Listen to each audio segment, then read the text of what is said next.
할렐루야. 여러분, 2018년은 우리나라와 북한과의 관계가 더 가까워지고 있다는 느낌을 받았던 해였습니다.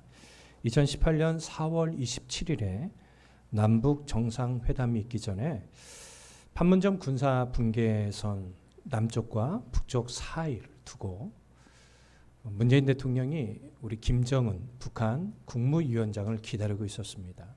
그리고 어느덧 김정은 국무위원장의 모습이 보이게 되고, 이제 군사 분계선으로 김정은 국무위원장이 오게 됐을 때 문재인 대통령이 악수로 화답을 하면서 김정은 국무위원장에게 한마디를 건네게 됩니다. 발로 남측으로 넘어오게 올 수 있겠냐라는 거죠. 그때 이 사진에서도 여러분들 보시면 알겠지만 문재인 대통령과 이 김정은 국무위원장이 서로 손을 맞잡고 넘어오게 됩니다. 그러고 난 다음에 이제 김정은 북한 국무위원장이 또 문재인 대통령에게 화답의 차원에서 북쪽을 한번 넘어갈 수 있겠냐라고 얘기했을 때 또 문재인 대통령과 더불어서 군사분계선 북쪽 방향으로 넘어가게 되지요. 이 모습을 전 세계 언론이 다 보도가 되면서 엄청나게 우리나라의 통일이 앞당겨지겠구나라는 기대감이 있었습니다. 그러고 난 다음에 이 두 정상이 이제 남쪽에서 정상회담을 해서 나오게 바로 4.27 선언문입니다. 이 4.27 판문점 선언문에 보면 전문에 이런 내용이 있습니다. 남북 관계의 획기적인 개선 및 발전으로 공동 번영과 자구적 한국의 재통일 앞당김, 합의의 철저한 이행 및 실천을 위한 고위급 실문 회담 지속, 그리고 여기에 하나 더불어서 개성 남북 공동 연락 사무소 설치. 그래서 결국은 여러분 어떻게 됐습니까? 우리나라 정부가 97억을 부담을 해서 2005년에 지은 남북 교류 협력 협의 사무소를 안에 보수하고 또 개청을 하게 되었습니다. 그러나 안타깝게도 지난주 2020년 6월 18일에 북한이 남북 연락 사무소를 1년 9개월 만에 폭파시켰습니다. 아직도 코로나19의 기운이 사라지지 않은 가운데 북한의 이러한 돌박 행동은 참으로 우리 모두가 바라는 평화의 마음에 무거운 마음을 가져다 주었습니다. 우리 모두가 이 나라와 민족의 평화를 위하여 더욱 깨어 기도하며 하나님의 귀한 도우심의 은혜를 구해야 할 줄로 믿습니다. 본문의 말씀 창세기 35장은 야곱의 일생 가운데 마치 한 장면처럼 보여지는 말씀입니다.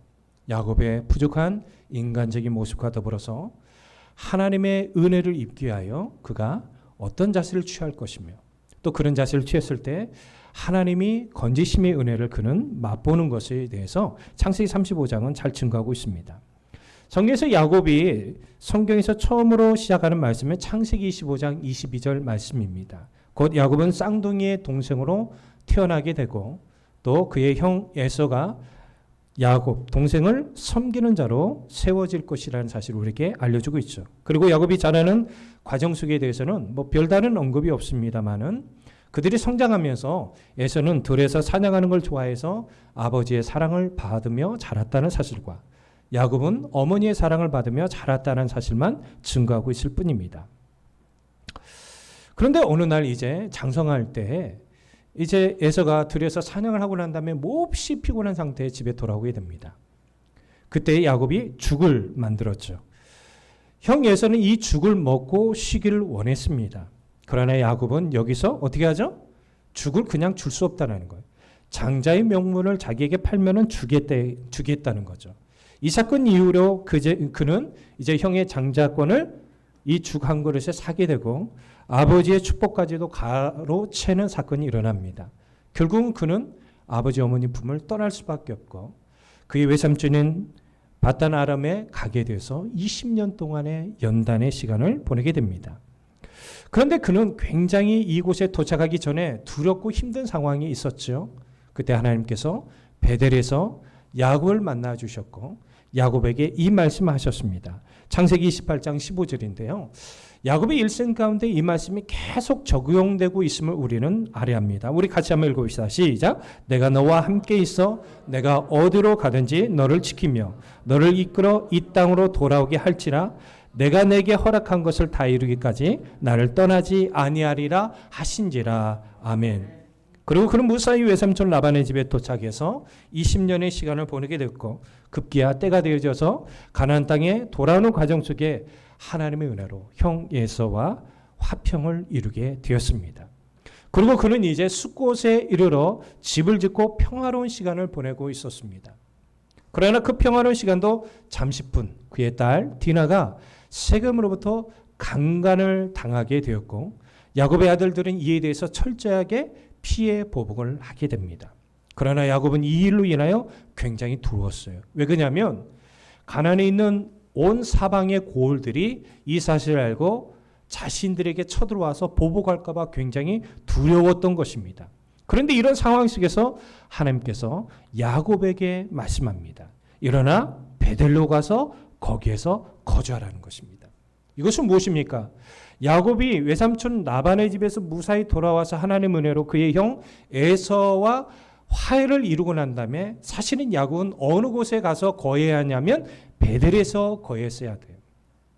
그런데 야곱은 그 베델에 거하지 아니하고 자기 눈에 보이기 좋은 땅이었는지는 모르겠지만 이 세겜 땅에 거주했습니다. 그래서 결국은 이 세겜 땅에서 하나님은 베델로 불러들이기 위해서 이 어려운 사건을 경험하게 하시고 결국은 다시금 야곱이 베델로 올 수 있도록 하나님은 말씀하신 것입니다. 이것은 다시금 말씀드리지만 그가 힘들고 어려웠을 때 누구의 도움도 받을 수 없을 때 하나님께서 만나주신 곳이었습니다. 그곳에서 야곱은 하나님께 소원을 했습니다. 이 말씀이 창세기 28장 10절 22절이죠. 이 소원에서 그는 분명 하나님께서 자신과 함께 계셔서 자신이 가는 길에서 자신을 지키시고 먹을 떡과 옷을 주어서 아버지 집으로 편안히 돌아오게 하시며 하나님은 자신은 하나님이 될 것이요 자신이 기둥을 세운 이 돌이 하나님의 집이 될 것이며 하나님께서는 자신에게 주신 것의 10분의 1을 반드시 드리겠다라는 약속이었습니다. 그런데 어느 때부터인가 야곱은 이 소원을 잊고 지낸 것 같습니다. 만약 그가 이 소원을 기억했다고 한다면 그는 그의 형 에서와 화해를 이루고 난 다음에 그는 분명히 베델로 왔어야 했습니다. 그러나 성경에 보면 그는 베델에 온 기록이 전혀 언급이 안 되고 있습니다. 그러나 그에게 베델은 어쩌면 점점 그의 기억 속에서 희미해져 가고 있었던 것으로 보입니다. 그리고 그는 세겜 땅에서 두려움 가운데 있었습니다. 그러자 하나님께서 야곱에게 베델로 가서 그곳에서 거주하며 그곳에서 야곱이 도망할 때 나타났던 하나님께 무엇을 쌓으라고 명령하십니까? 바로 오늘 본문에 보면 제단을 쌓을 것을 예비합니다. 그런데 왜 하나님께서 야곱에게 베델로 가서 거주하며 하나님께 대하여 제단을 쌓으라고 말씀하십니까? 그것은 하나님과 야곱이 맺었던 언약을 재확인하고 싶었던 거예요. 달리 얘기한다면 야곱은 하나님과 맺었던 언약을 잊고 살았던 거예요. 여러분 우리가 신앙생활할 때 하나님께서 우리와 예수 그리스도를 통해서 맺은 새 언약을 잊어버리면 안 됩니다. 우리가 인생을 살다 보면 여러 가지 힘들고 어려운 일들을 많이 경험할 때마다 예수 그리스도의 십자가 사역을 절대 잊어버리면 안 돼요. 여러분 사실 우리가 예수를 믿으면 온갖 유혹들이 많이 옵니다. 특히 내 자신을 부인하고 예수님께서 우리 각자에게 주시고자 하는 이 십자가를 짊어지지 않으면 우리는 온전한 주의 신앙의 길을 걸어가기가 어렵지 않습니까? 그러면 우리는 이 길을 걸어가는 데 있어서 예수님의 십자가 구속의 은혜를 절대로 잊어서는 아니 될 줄로 믿습니다. 야곱은 이제 그 하나님의 말씀을 듣고 이제 예전에 하나님께서 하셨던 그 말씀을 기억하고 있는지 모르겠습니다. 자, 하나님께서 이 명령을 받은 야곱은 이제 어떤 행동을 합니까? 야곱은 자기 집안 사람과 자기와 함께한 모든 사람들에게 이방 신상들을 모두게 버리게 했습니다. 자, 그러면 야곱이 세겜 땅에 거할 때 자기와 함께한 모든 자들은 각자 자신이 믿고 있는 우상들을 가지고 있었다는 걸 알 수 있어요. 그러면 하나님이 계시할 그 자리에 누가 있었던 거예요? 우상의 자리가 있었다는 걸 여러분 알 수가 있습니다. 또 야곱이 그의 종들에게 또 부탁한 게 뭡니까? 모든 귀고리를 다 가져올 것을 말합니다. 여러분, 제가 또 출애굽기 강의 시간에 여러분들에게 분명히 말씀을 드렸어요. 출애굽기 32장 금송아지 사건을 통해서 금송아지 만들 때 이스라엘 백성들이 뭘 갖다가 바쳤죠? 금 귀고리를 바쳤어요. 그걸 가지고 금송아지 만들었잖아요. 당시 귀고리는 대부분 우상과 관련된 형상이라든가 우상과 관련된 것들을 착용하고 다녔다고 합니다. 그러니까 그것이 있어서는 하나님이 계시는 베델로 갈 수가 없기 때문에 그 모든 것들을 가져왔다는 것을 우리는 알아야 합니다. 그리고 자신을 정결하게 합니다. 그리고 자신과 함께하는 모든 사람들에게 옷을 바꾸어 입을 것을 말합니다. 곧 베델, 하나님의 집은 거룩한 곳이기 때문에 이곳에 가기 위해서는 뭐하기 아니하면 준비하지 않으면 정결하는 작업을 하지 않으면 안 된다는 것이죠. 마치 하나님께서 모세를 부르시고 모세가 하나님께 가까이 나갈 때 출애굽기 3장 5절을 보면 이 말씀하십니다. 하나님이 이르시되 이리로 가까이 오지 말라. 내가 선 곳은 거룩한 땅이니 내 발에서 신을 벗으라. 이제 야곱은 본문 3절에서 이렇게 말합니다. 우리가 일어나 베델로 올라가자. 내 환난 날에 내게 응답하시며 내가 가는 길에서 나와 함께 하신 하나님께 내가 거기서 제단을 쌓으러 하노라 하매. 아멘. 야곱은 이제서 하나님이 베델로 올라가라고 했을 때 그 언약을 기억했고 여기서 뭐라고 얘기합니까? 내 환난 날에. 여러분, 우리가 인생을 살다 보면 여러 가지 환난 날을 경험하게 되죠. 이 환난 날 경험할 때마다 우리는 하나님의 계신 곳에 와야 돼요. 왜 우리가 여러분들 하루의 일과 중에 기도 시간을 왜 정해서 하나님 앞에 꾸준히 드려야 하는 것입니까? 우리 인생이라는 건 어떤 어려움을 경험하게 될지 몰라요. 또 실제적으로 현재 삶 속에 우리는 수많은 어려움을 경험합니다. 이 어려움을 해결해 주실 분 하나님이시기 때문입니다. 하나님 앞에 나와 우리가 기도하는 이유가 뭡니까? 하나님, 내 환난 날, 내 인생 가운데 여러 가지 어려움이 많은 이 모든 문제로부터 나를 건져달라는 거예요. 이런 믿음의 고백이 우리 가운데 있어야 할 줄로 믿어요. 만약에 이런 삶의 모습이 우리 가운데 없으면 우리는 필연적으로 하나님이 계시할 자리에 내가 있어요. 그리고 하나님을 조종합니다. 하나님, 내가 지금은 먹고 살기 바쁘거든요. 내가 지금 먹고 사는 일을 좀 도와주세요. 채워주세요. 굉장히 신앙이 이기적이에요. 그러나 우리는 모든 삶 가운데 하나님 앞에 하나님의 자리를 내어드리고 하나님이 우리 인생을 온전히 이끌어갈 수 있도록 내어드려야 할 줄로 믿습니다. 그럴 때 하나님은 우리 사업장을 붙들어 주실 것이며 하나님은 우리 가정과 우리 자녀들을 붙들어 주실 거예요. 그런데 하나님의 그런 자리에 하나님이 계시지 못하도록 내가 그 시간들을 내 삶 가운데 모든 걸 채워버리면 하나님이 인도해 주고 싶어도 인도해 줄 수가 없는 것입니다. 여기서 우리 모두는 이 야곱의 이런 모습을 통해서 새겨야 할, 마음에 새겨야 할 중요한 사실이 있습니다. 우리가 하나님 앞에 나아가는 데 있어서 장애가 되는 것이 무엇입니까? 점검해야 돼요. 우리 모두는 너무 분주한 삶을 살다 보고 자기 자신이 누구이고 어떤 삶을 살고 있는지 잘 모른 채 살아가고 있을 때가 많습니다.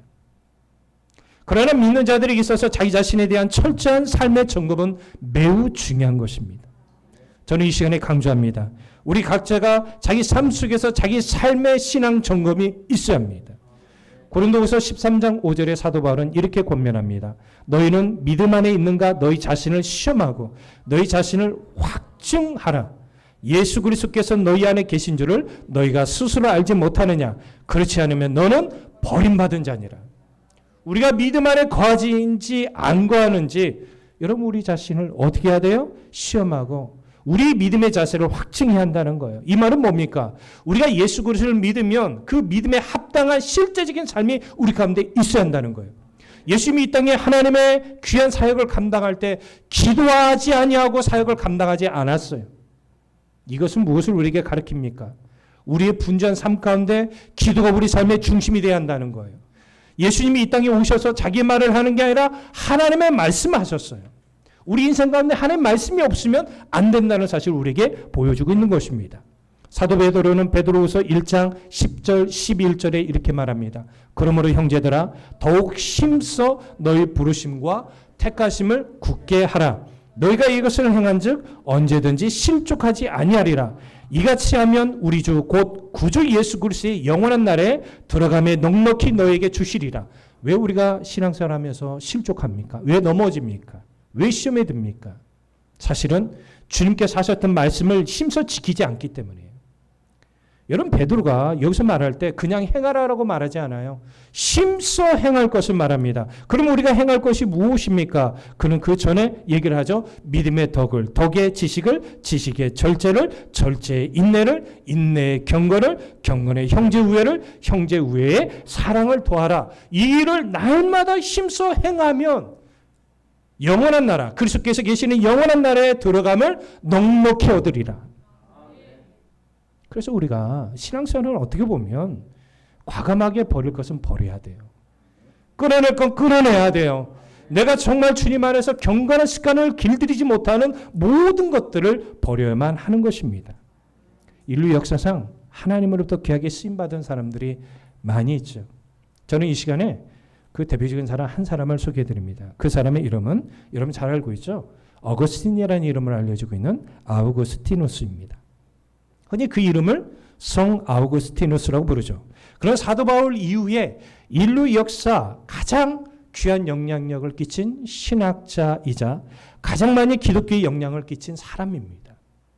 심지어 그는 성인으로 추대될 정도로 예수님을 닮는 삶을 살고자 힘을 다했습니다. 그는 일찍이 북아프리카에서 출생하여서 당시에 아주 유명했던 최고 교육기관에서 그는 수사학을 뿐만 아니라 모든 학문들을 다 접했습니다. 굉장히 똑똑한 사람이었어요. 그의 어머니 모니카는 철저한 그리스도인이었습니다. 그러나 아들은 마니교에 빠져서 방황하는 사람이었습니다. 세상적으로 봤을 때는 어디다 내놔도 조금도 딸리는 아들이 아니었어요. 그러나 그는 마니교의 영향으로 인해서 정말 잘못된 방탕한 삶을 살아갔던 것입니다. 그런데 그는 기적적으로 하나님의 은혜로 마니교에서 회심을 하게 돼요. 그러나 그가 회심일까지 참으로 어려운 일들이 많았습니다.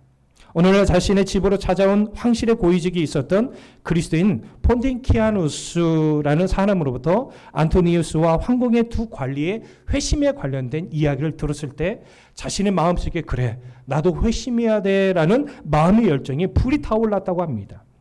그러고 나서 회심을 하려고 했지만 그동안 살아왔던 정욕의 습관이 자기를 가만히 놔두지 않았습니다. 얼마나 그가 이것을 싸움에서 이기지 못했던지 그는 책을 통해서 뭐라고 고백하냐면 괴로웠다라고 그래요. 자기는 이렇게 살면 안 되는 걸 알면서도 이런 삶을 끊지 못하는 자기 자신의 모습을 보면서 굉장히 괴로웠다고 그래요. 근데 이것은요, 아우구스티누스만 여러분 괴로워한 게 아니라 지금 현재 우리들도 괴로워해야 돼요. 하나님의 계실 자리에 아직도 하나님을 내놓지 못하는 그런 우리 삶의 모습을 보면서 우리는 괴로워해야 하는 것이에요. 그리고 이런 괴로움 가운데 있을 때 무화과나무 아래에서 갑자기 하나님의 마음에 들려오는 음성이 들려집니다. 집어 들고서 읽어라. 뭐요? 성경책을 읽으라는 거예요. 그러고 나서 그는 성경책을 읽고 로마서를 통해서 회심하게 되죠. 그의 나이 31세 때 일입니다. 그러나 그는 고백록 제8권에서 이 사실을 밝히면서 비록 탕자의 회심을 하나님께서 기뻐하시나 새로운 삶을 살고자 하는 자신의 결단을 방해하는 정욕의 습성이 대하여 이렇게 고백을 합니다. 우리의 고백으로 한번 여기고 함께 읽었으면 좋겠습니다. 이렇게 나는 세상의 집들에 의해서 적당히 기분 좋게 눌려서 잠에 취해 있는 사람과 같았고 내가 주님을 생각하고 묵상한 것은 그 잠에서 깨어나려고 하는 것과 같았지만 그럴 때마다 너무나 졸려서 잠을 이기지 못하고 또다시 깊은 잠 속에 떨어지고 말았습니다. 사람들은 누구나 잠자는 것보다는 깨어있는 것이 더 낫다는 것을 알고 있고 이것이 옳은 판단이기 때문에 자기가 영원토록 깨지 않고 잠만 자는 것을 원하는 사람은 아무도 없습니다. 하지만 대부분의 사람들은 온몸이 피곤하여 만사가 귀찮을 때에는 일어나야 할 시간이 되었고 더 이상 자서는 안 된다는 것을 뻔히 알면서도 잠을 떨쳐내지 못하고 계속해서 잠을 청하게 됩니다. 마찬가지로 내게도 내 자신을 나의 정욕에 내어주기보다는 주님의 사랑에 내어드리는 것이 더 낫고, 그렇게 해야 한다는 것을 분명한 확신이 있었고, 실제로 주님의 사랑은 내게 만족을 주고 나를 승복시켰지만, 나의 정욕은 내게 쾌락을 제공해 주어서 나를 쇠사슬로 묶어 버렸습니다.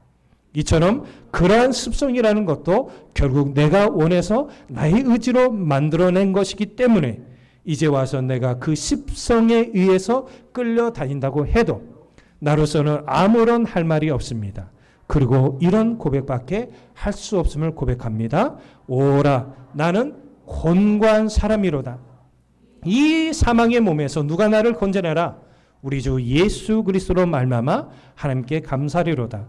그런즉 내 자신이 마음으로는 하나님의 법을, 육신으로는 죄의 법을 섬기노라. 아멘.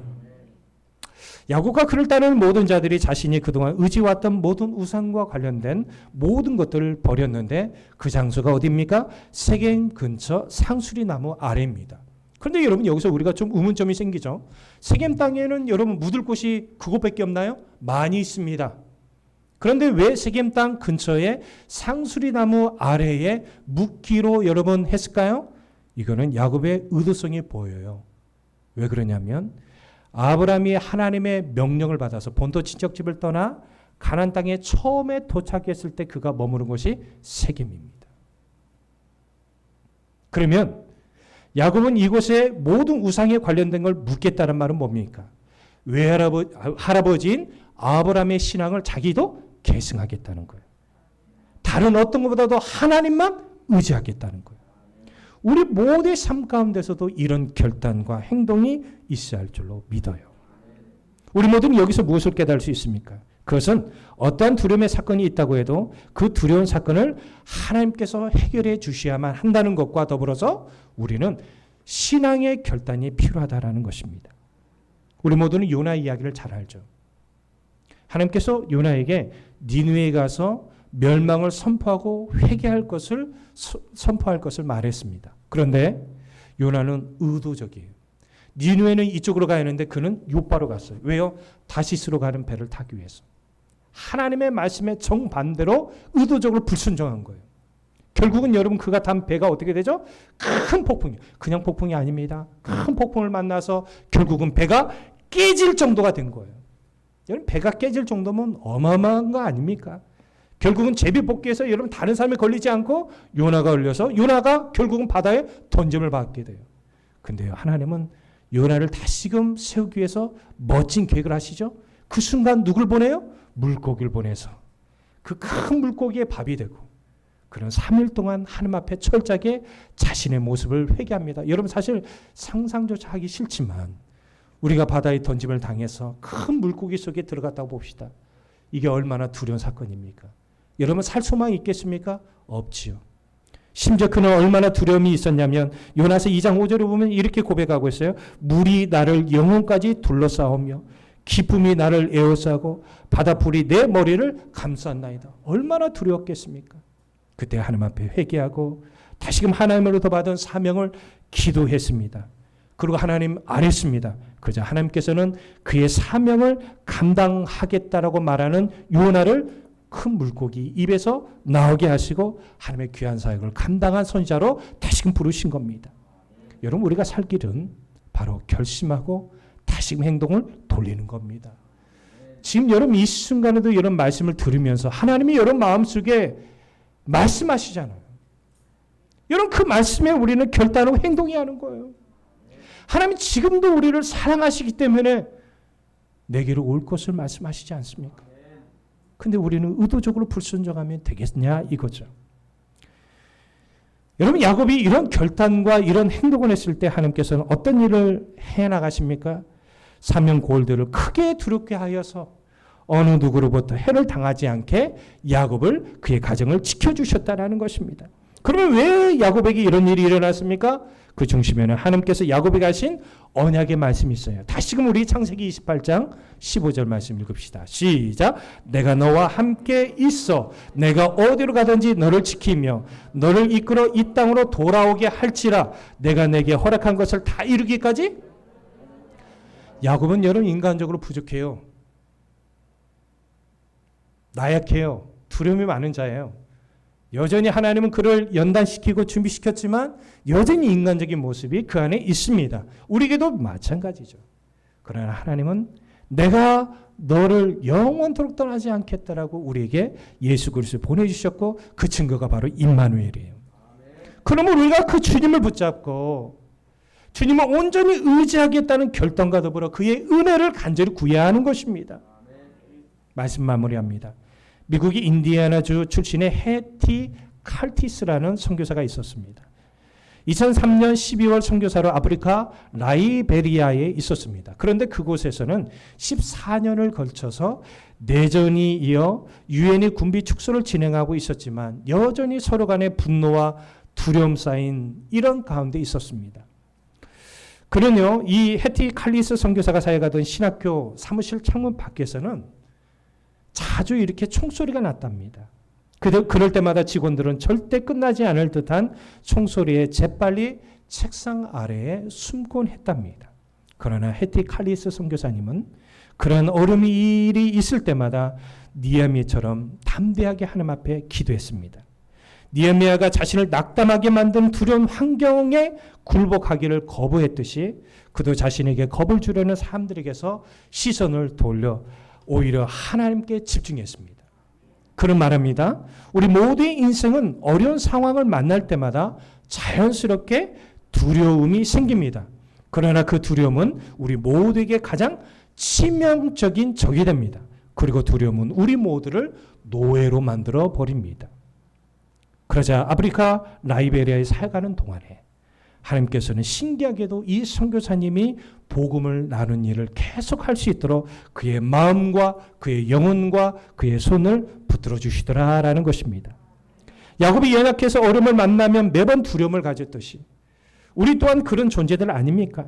우리 모두를 보면 얼마나 연약하고 믿음이 부족할 때가 많습니까?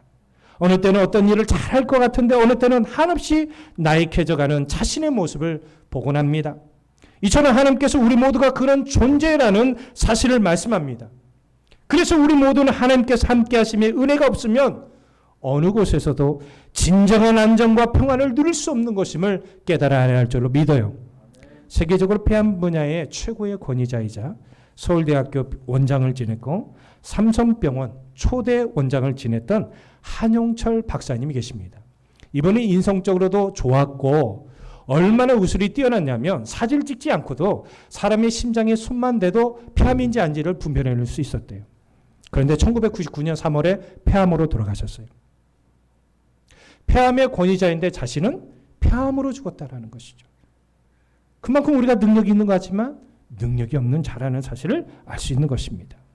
그러므로 우리 모두는 현재 삶 속에서 어려운 현실을 경험하고 있다면 주님을 더욱 가까이 하는 일에 힘을 다합시다.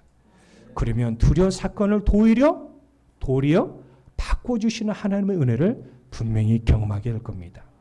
이 시간에 우리 모두가 주님 앞에 결단하며 믿음으로 더욱더 두려운 문제를 놓고 하나님을 의지하는 우리 모두가 되시길 주의 이름으로 축복합니다. 이 시간에 우리가 좀 찬양을 함께 나누